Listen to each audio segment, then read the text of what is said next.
En toe is hierdie ouens die backing vocalists op Bella se album. Toe is klaar is, toe sê Rolf Vaagaard die leier vir my, hey, wat maak jy? Waarmee is jy besig? Sê ek, nee, ons is ek speel nou maar aan in Johannesburg, jy weet, my dromkamer, gee 'n paar lessies en Ja.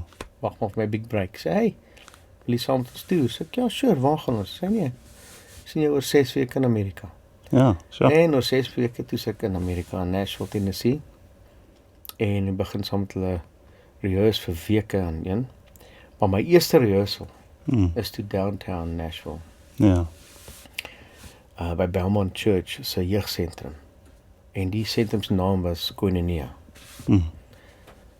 Koinonia, die naam van dit afkom van die Koinonia groep uit die 70er jare. Ja. Wat gestig was deur Harlan Rogers en Hadley Hawkins Smith. Toe sê Alex Acuna is die percussionist. Gustavo Mario op saxofoon en flute en dit was toe Bill Maxwell op drummer. What a incredible band. En April Boreal Senior op bass. So. What a band. Ja. Ja, niet te min. Toe stap Carl Elbrecht daar in met die eerste rehearsal. Ja. Dis so keep jy op die drum. Ja, nie waar ek wou wees nie.